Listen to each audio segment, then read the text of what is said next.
Hello, sleepy traveler. Tonight, you're not in your bed, at least not in spirit. You're wrapped in a woolen toga. The sun is already warm on the back of your neck. Rome is humming, as it often does, with the sounds of sandals scuffing dusty stone, merchants shouting half-heartedly about olives, and birds wondering how they got trapped inside the Forum. And you're heading toward the Colosseum. Yes, that Colosseum. Still fresh, still intact, still echoing with the complicated glory of empire. But tonight, we'll experience it not through action or drama, but through quiet footsteps, awkward glances, too loud snacks, and the deeply human experience of being a spectator in the world's most famous amphitheater. A quick, drowsy reminder. If you like sleepy journeys through strange history, give that like button a gentle nudge. Subscribe so you never miss a bedtime story, and in the comments, let us know where you're watching from and what time it is where you are. Now take a deep breath. Let your shoulders drop. Let the sounds of the city fade into soft applause and murmuring crowds. Let's wander back together. You're not late, but you're not early either, which means you're in the part of the crowd that moves like honey, slow, sticky, and vaguely irritated at itself. The Colosseum looms in the morning light like a sunburnt wedding cake, layered, ornate, strangely appetizing. You squint up at its arches and wonder if it's taller than the aqueduct by the river. Probably is. Everything is when you're wearing shoes with no soles. Your seat is somewhere inside, somewhere between the senators and the peasants, which means you'll get the full experience. The smell of perfume drifting down from above, and the scent of boiled cabbage floating up from below. The passageways are cool at first, built with volcanic rock and clever Roman arrogance. The halls echo slightly as you shuffle in. You can hear vendors shouting, figs, barley cakes, lukewarm wine in a terracotta cup. Somewhere, a man is already bartering loudly for a better view of the elephants. There may not even be elephants today, but hope is the backbone of all good theater. Eventually, you find your place. Smooth marble, slightly sticky, but better than the straw mats in the upper tier. You glance down into the arena, and it's quiet. Eerily so. The sand is neatly raked. The trapdoors are closed. A few attendants in short tunics and even shorter attention spans are arranging something with ropes and pulleys. Could be a backdrop. Could be a large cat. It's difficult to say from here. Your neighbor sneezes, then sneezes again. You smile politely and try not to breathe in. The man across the aisle is wearing a peacock feather in his hair. He is not part of the show. A small boy behind you asks his mother if gladiators cry. She doesn't answer. And just like that, you're a spectator. One among 50,000. Here not to conquer or lead, but to sit, chew, and quietly judge the show. It's easy to forget, now with the ruins so empty and quiet, that the Colosseum wasn't always a broken monument to lost empires. It was once a calendar event, a chance to socialize, a place where gossip and garum flowed in equal measure, where senators and street sweepers alike could be impressed by a well-trained bear or a particularly agile dwarf. And while the fights were real and often brutal, it wasn't always chaos. In fact, many days, especially during the early Flavian festivals, were filled with carefully choreographed spectacles, political messaging, and long breaks that gave you just enough time to complain about the bread. Historians still debate whether these breaks were part of the plan, or just a result of someone losing a lion backstage. The fanfare starts gently. A trumpet, perhaps, or maybe it's a flute. The acoustics aren't great, and the man behind you is unwrapping something loudly. Probably cheese. You lean back, let your eyes close just a bit, and wonder if this seat is going to leave a dent in your spine. There's a long day ahead. The first performance isn't violent. It's confusing. Two actors dressed as mythological figures, possibly Odysseus and a very lost-looking Cyclops, are pantomiming something about a goat, a cave, and what looks suspiciously like a misunderstanding about cheese ownership. You're not sure who wrote this, possibly someone with strong feelings about dairy. But the crowd responds with polite amusement. The upper tiers chuckle. The senators nod, as if to say, "Ah, yes, we too enjoy interpretive mime." You take this moment to shift your weight. The stone beneath you has somehow gotten warmer, and you swear the man in front of you just let out a sigh that smells like pickled onions and regret. Meanwhile, a girl to your left is sketching the arena in charcoal on a scrap of papyrus. Her father, draped in the modest dignity of a bureaucrat who files tax scrolls for a living, leans over and whispers something about column proportions. She rolls her eyes. You smile. Some things never change. Then, quite suddenly, the stagehands remove the goat. And now the animals arrive. No, not lions. Not yet. Today's first round of exotic entertainment involves a parade of creatures that look like they've been borrowed from every known port in the empire. A pair of ostriches with mild performance anxiety, a camel that refuses to walk in a straight line, and 3 monkeys who seem to be arguing with their trainer over the location of a misplaced fig. The crowd claps. The monkeys bow. One of them picks up a dropped sandal and disappears behind a curtain. You sip something sweet, dates boiled with wine and cinnamon, handed to you in a cup that may have once been used for soup. You're not picky. Then comes the next part, reenactments. Gladiators dressed in costume, poorly and with great enthusiasm, enter the arena to dramatize a famous naval battle. But since the arena is very dry today, they just sort of waddle around with oars yelling "splash" at each other. A man beside you remarks that this is meant to be the Battle of Actium. You're pretty sure no one at Actium wore sandals with bells. Still, the choreography is impressive. They spin, they clash, they fall dramatically. One of them limps off stage muttering something about pebbles. You start to notice that people come to the Colosseum not for the fights alone, but for the small, strange in-between moments. Like the way a vendor walks backward up the stairs, balancing a tower of meat skewers while yelling, "Hot meat! Hot meat!" with an enthusiasm normally reserved for emperors. Or the older woman to your right, holding a mirror at just the right angle to catch a glimpse of the emperor's private box. You think she's mouthing critiques of his wardrobe, or the breeze that occasionally, gloriously, drifts in from the east, carrying with it the scent of flowers and bread, and the faintest whisper of sea salt, as if reminding you that Rome is not all marble and shadow. This is spectacle as lifestyle, a civic ritual dressed in feathers, fur, and sometimes alarming amounts of fake blood. And as the midday heat begins to pool in the corners of the stone arena, you lean forward just slightly and wonder, what happens next?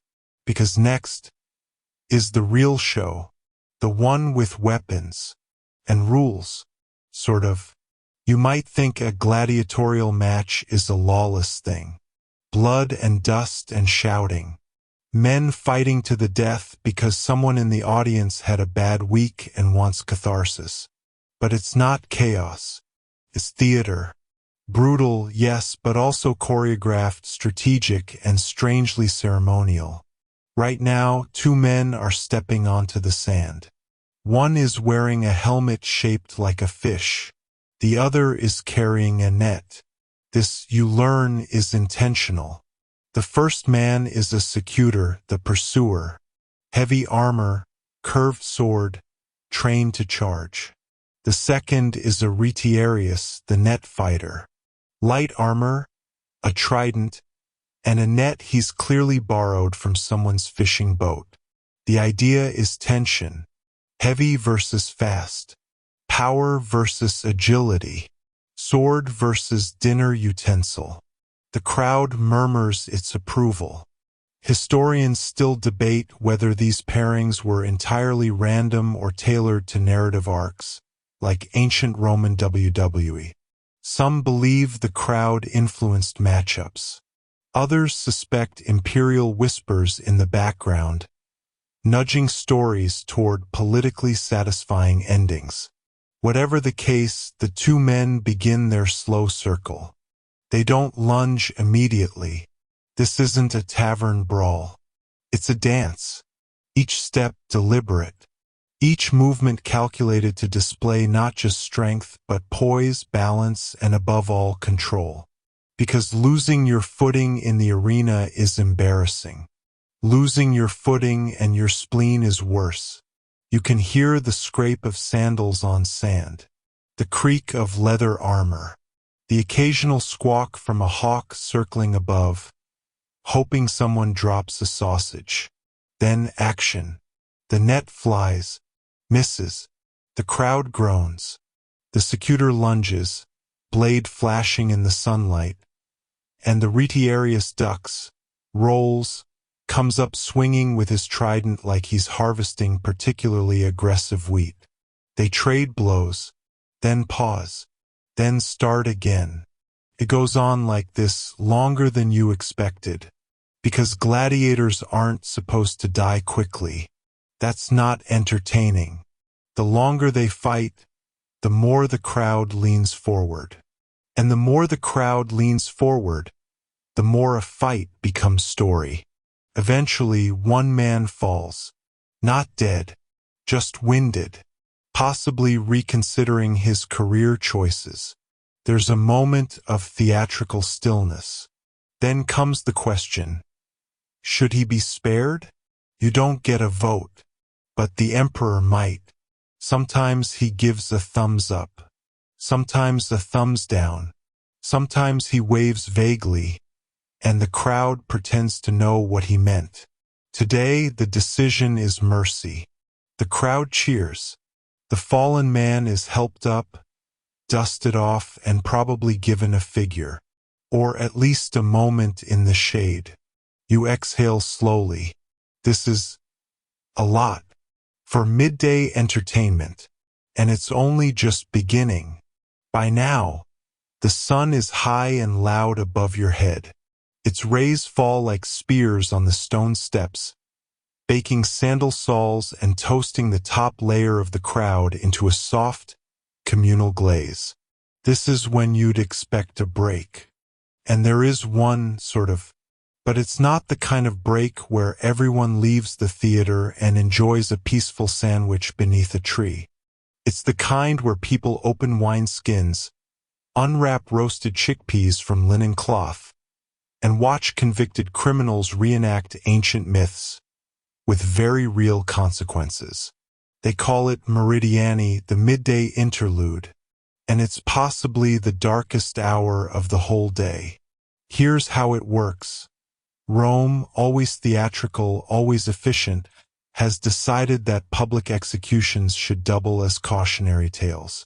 So, instead of a plain old punishment, the condemned are dressed as mythological characters and act out their final scene. You, having eaten half a spiced fig pastry and one too many olives, aren't quite prepared. The first man enters dressed, just barely, as Icarus. Someone in the crowd giggles. And then a hidden contraption lifts him on a crude pulley toward a papier-mâché sun before he's unceremoniously dropped into the arena floor. Not gracefully, not metaphorically, just thud. The crowd gasps, then cheers. Another performer enters. He's supposed to be Actaeon, the hunter who saw Artemis bathing and was turned into a stag. A few assistants chase him in circles wearing wolf masks. It's not high art, but it is memorable. You start to realize something about this audience. They aren't bloodthirsty, not exactly. They're participating in a ritual, a reminder of the power of the state, the reach of Roman justice, and the fragile thread of mortality that connects even the best of men to a bad decision. Also, it's very hard to look away, but some do. A senator's wife holds her veil up just slightly. A young girl 2 rows down stares at her feet, mouthing something like a prayer. And the baker's son beside you just keeps eating dried pears, wide-eyed and expressionless. The sun creeps across the sky. A drummer thuds a slow beat. The sand drinks everything. And then, mercifully quietly, it ends. A sweep of attendants clears the stage. The odor of wine, sweat, and mortality rises like heat from the earth. Someone releases a few pigeons into the sky as if to cleanse the moment. And for a while the Colosseum just breathes. No one speaks. Not really. They sip, they shift, they sweat flies. And they wait. Because next comes glory. Or something pretending to be it. Now the drums return, louder, more rhythmic. A low beat that reverberates in your chest and makes the stone beneath your sandals feel alive. The Colosseum, once a quiet stage for wandering goats and pantomimes, is now a drumskin for spectacle. And the main event is about to begin. You've heard whispers all morning about today's champion. His name is Felix. No one knows if that's his real name or just the one painted on the wall outside with a laurel wreath beside it. Either way, the crowd loves him. And they love who he's fighting even more. A barbarian. That's what they call him, anyway. The man's from Gaul, maybe, or farther north. His hair is light, and his frown deep. He walks with the kind of gravity that says, I've lost things. I don't care about your rules. He wears no helmet, just scars. This apparently is theater gold. The trumpets sound. They circle. And then they charge. You've never seen anything like it. The blows come hard and fast. Felix moves like water, quick, fluid, practiced. His opponent is brute force. Each swing of his axe is like a tree falling. You can feel the crowd sway with each impact, like waves on a harbor wall. The noise is unlike anything you've heard. Not cheering, not gasping. Something else, something animal. A collective tension, a rising noise made not by one throat, but by thousands exhaling at once. This is what they came for.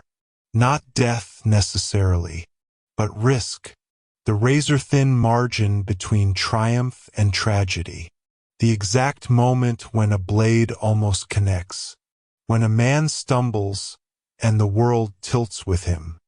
At one point, Felix is knocked to the ground. The Gaul stands over him. The crowd freezes. And then, somehow, Felix rolls, kicks, rises, and slashes in one breathless movement. The Gaul staggers. Blood follows. It's real. You can smell it. Sharp, metallic, ancient. The Gaul falls. He doesn't move. Felix drops his sword and raises both hands. Not in triumph, but in the universal gesture of, is it over? The crowd erupts. The emperor stands. His thumb goes sideways. Compromise. Felix bows. The attendants come in, quiet and efficient. The Gaul is taken away. Perhaps alive, perhaps not. You don't know.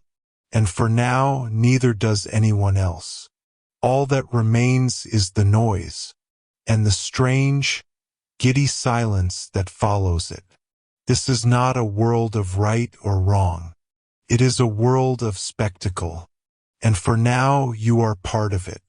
You might think the Colosseum quiets down after a dramatic bout of life or death swordplay. But you would be deeply, Romanly mistaken. Because now comes the interlude of indulgence. The part the Senate never writes about, the part poets avoid, but everyone else savors. Food. Merchants swarm the aisles like ants drawn to spilled honey. Cloaked in tunics of a dozen colors, they balance clay jugs on their shoulders, wicker trays in hand, shouting their wares in lilting chorus. Fig cakes, dipped in honey, cool wine, from the Alban hills, still sweating from the spring. Fried dormice, fried dormice. Don't ask what's inside, just eat. You blink. Fried what? You're not sure you heard right, but the scent.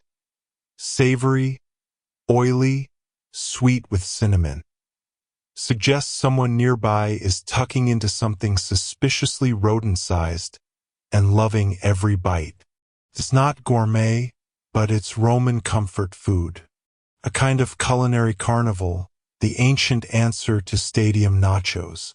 And oh, the olives. Jars of them, green and glossy, passed down hand to hand like sacred offerings. One lands beside you, and for a single drachma it's yours. Briny, sharp, and alarmingly addictive. Somewhere below, a troupe of clowns, yes, clowns, begin performing. You weren't expecting clowns at a gladiator match, but Rome never strictly adheres to a theme. These aren't the painted jesters of Renaissance dreams. They're more like chaotic mimes who've stolen too much wine. One slips on a date pit and crashes into another. The crowd roars. You chew your olive thoughtfully. Was that scripted? Behind you, two senators debate whether to invest in a vineyard near Pompeii. Beside you, a widow from the Aventine is writing poetry in the margins of her bread wrapper.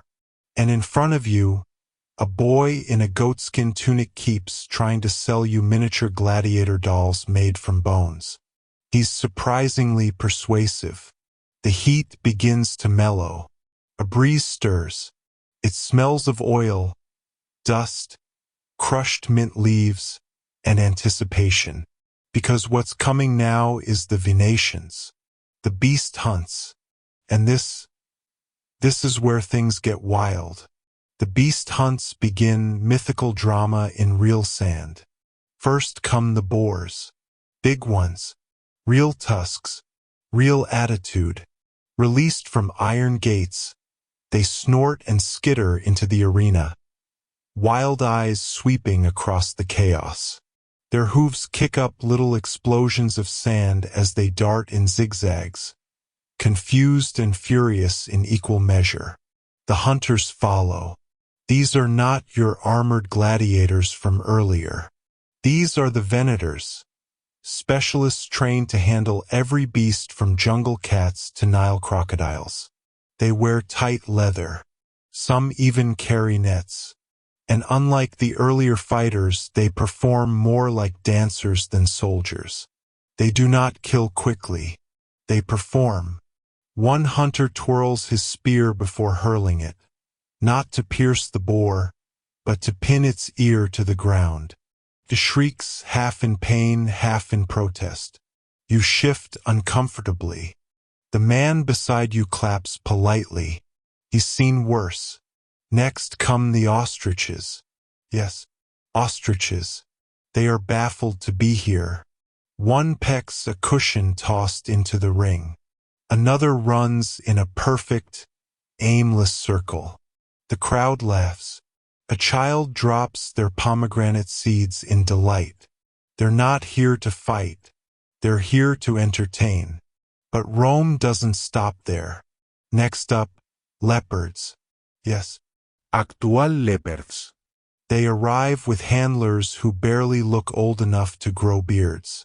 These cats, sleek as poured gold, are guided into the ring with long poles and sacks of meat. They are not starved, but they are bored. And a bored predator is a terrifying thing. One leaps onto a wooden platform. Another stalks the edge of the sand, eyes never leaving the nobles in the third row. The audience loves this, because danger, when viewed from a safe stone bench and a dozen rows up, is delicious. You are less certain. The final animal act? A lion. Just one. But it is massive. Imported, they say, from Mauritania. Its mane is as thick as a vineyard's undergrowth. This growl makes the walls vibrate.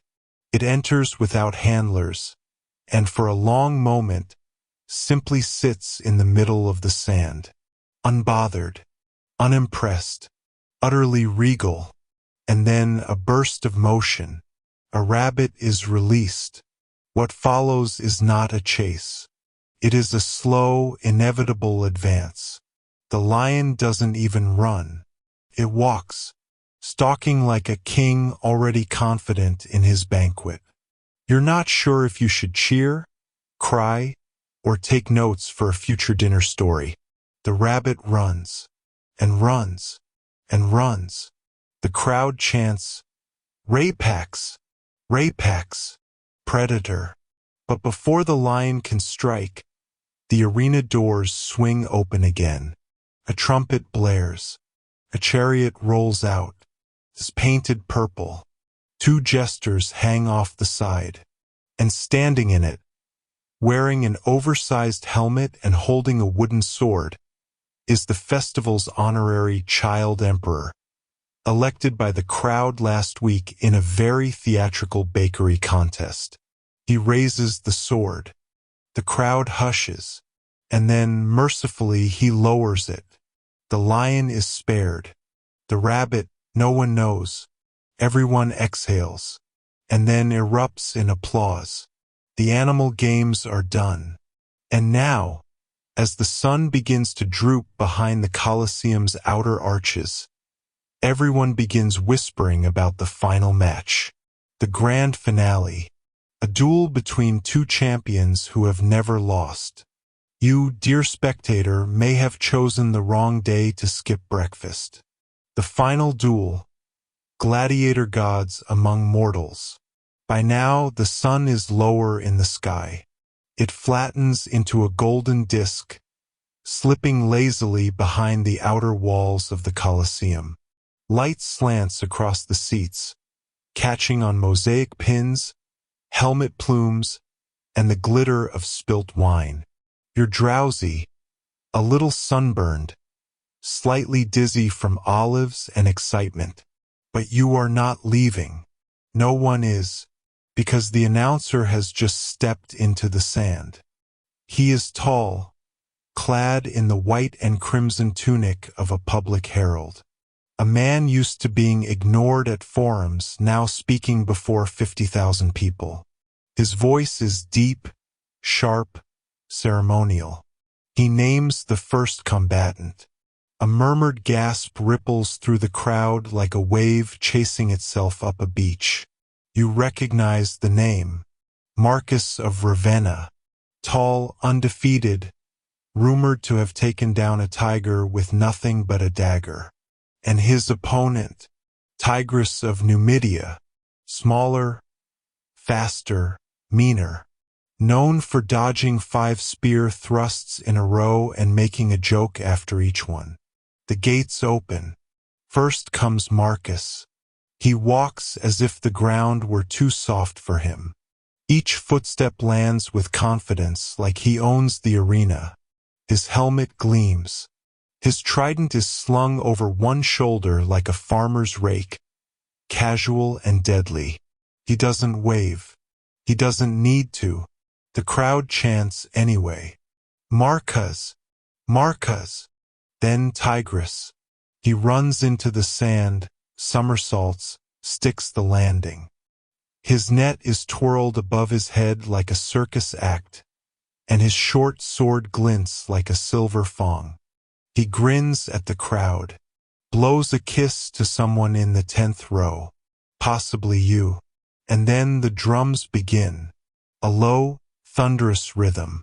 Not battle music, heartbeat music. Your body synchronizes to it almost immediately. You barely breathe. Neither do they. They circle.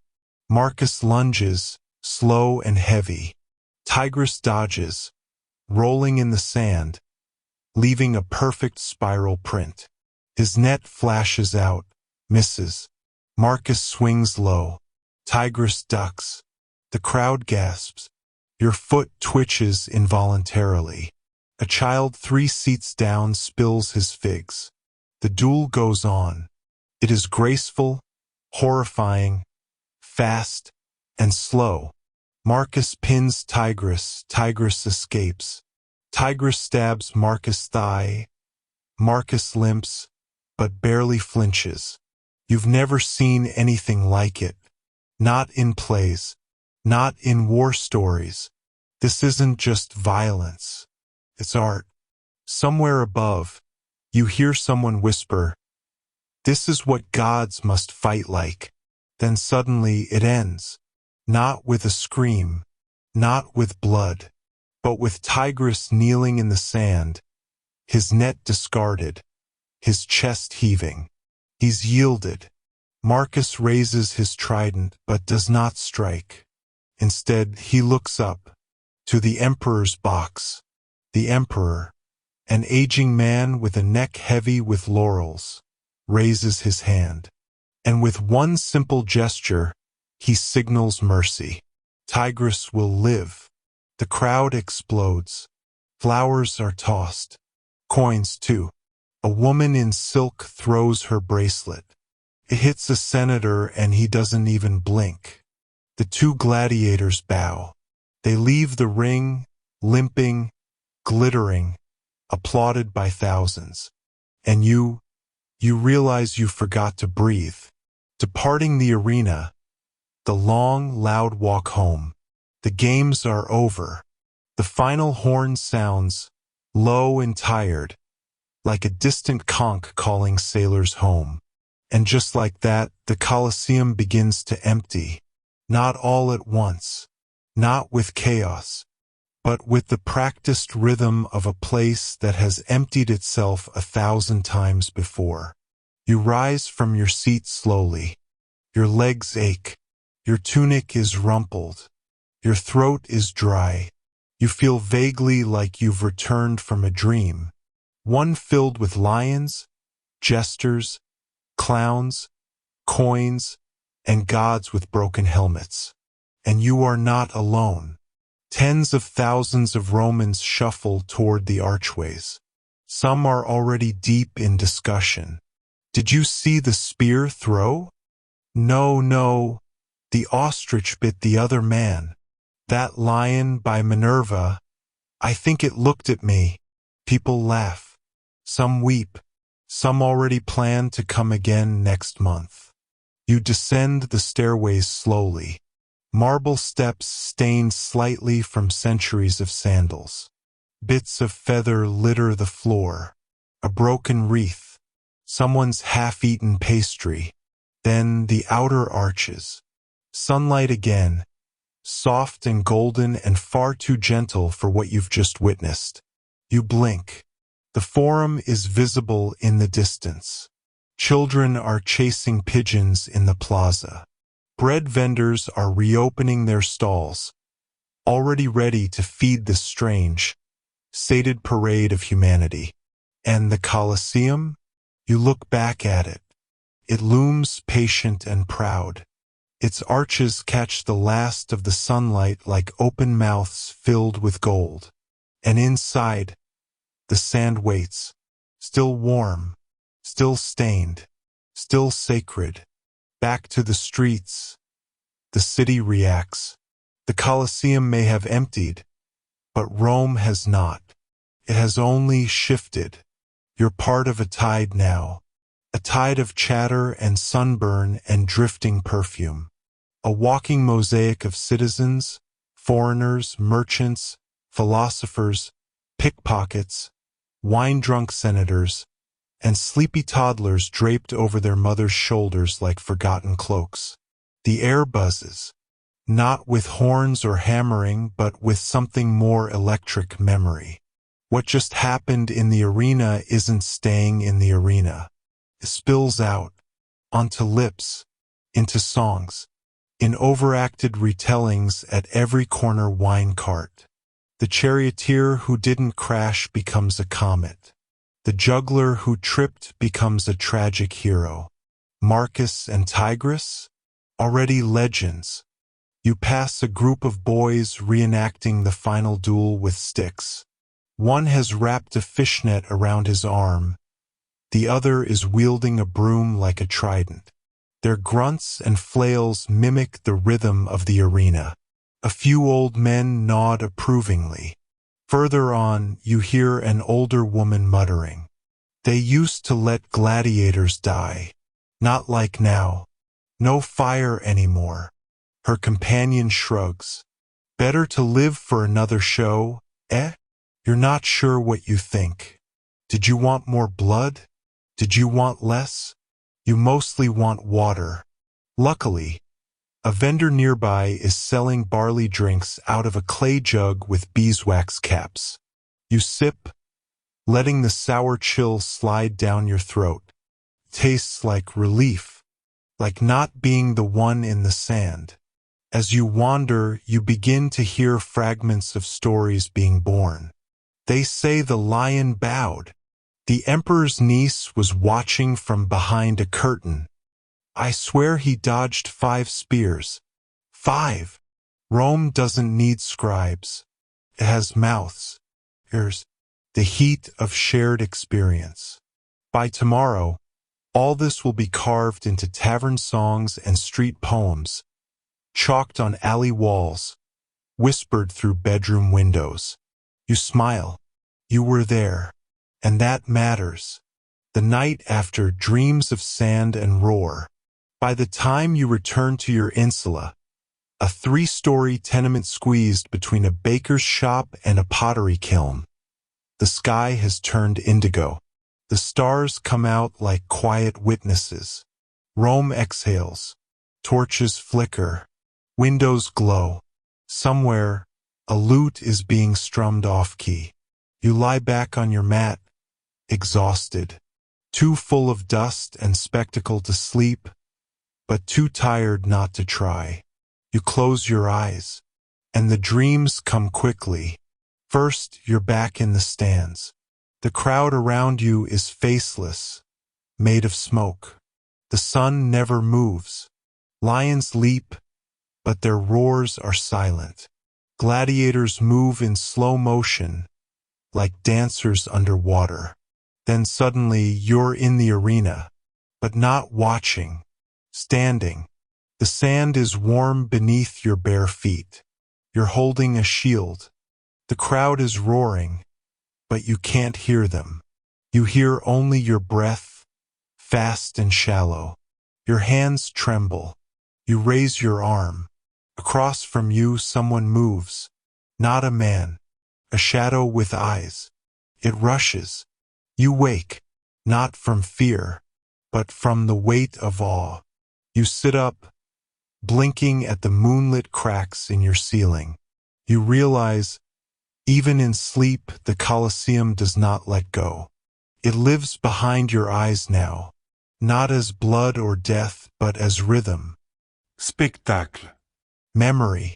You lie back again.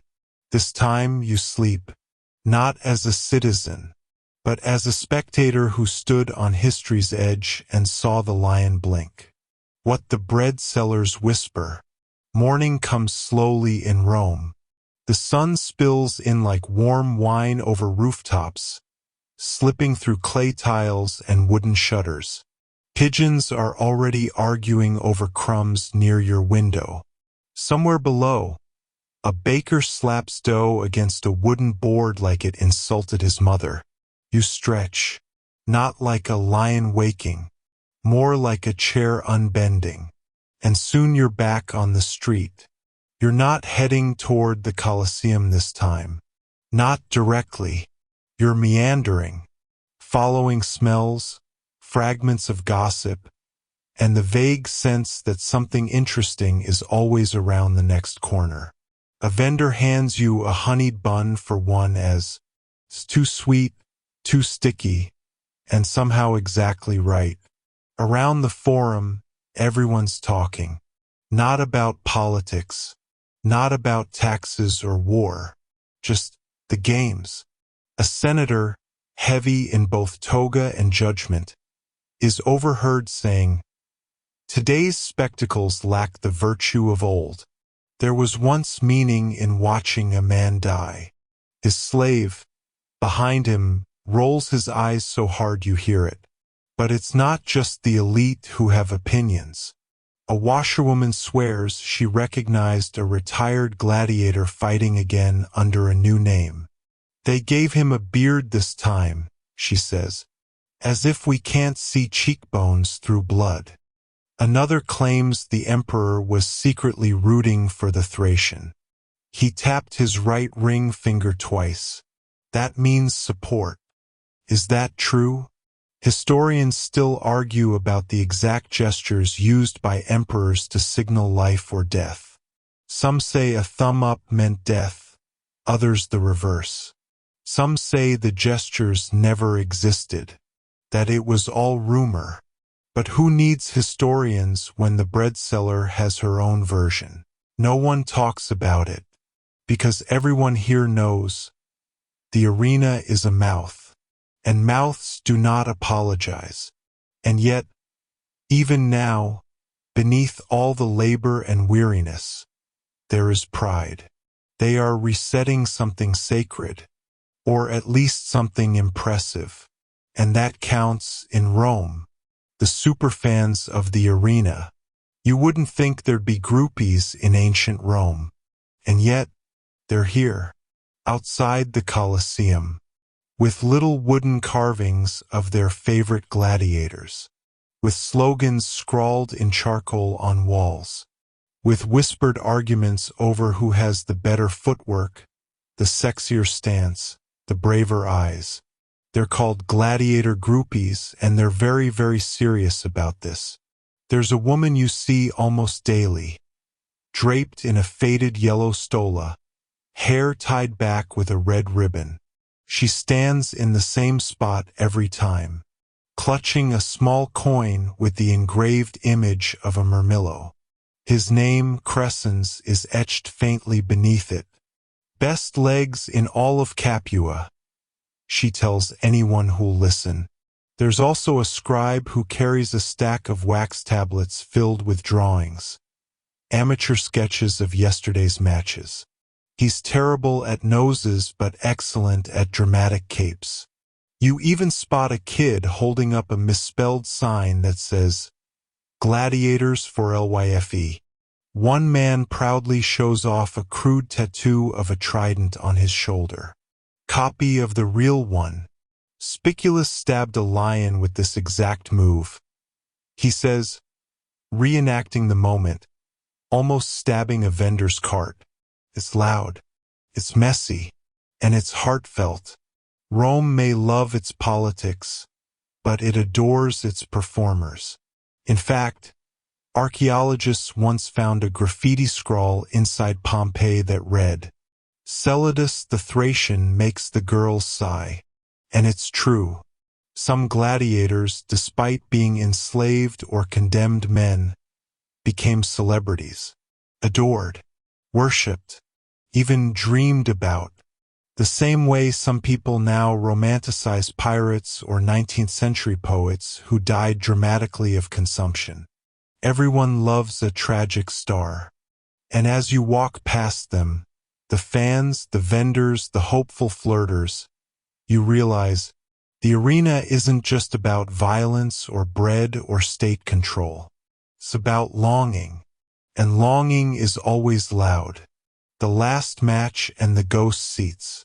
You return one final evening, not for a fight, not for food, but for a kind of farewell.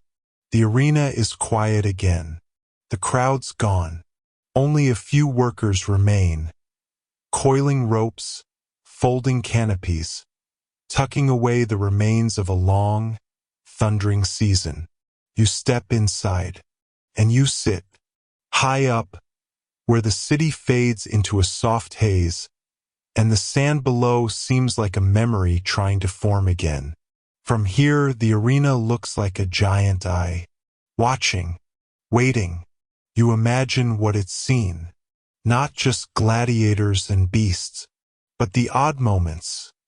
A pigeon stealing a senator's snack, a soldier sneaking a nap, a child laughing at something terribly inappropriate.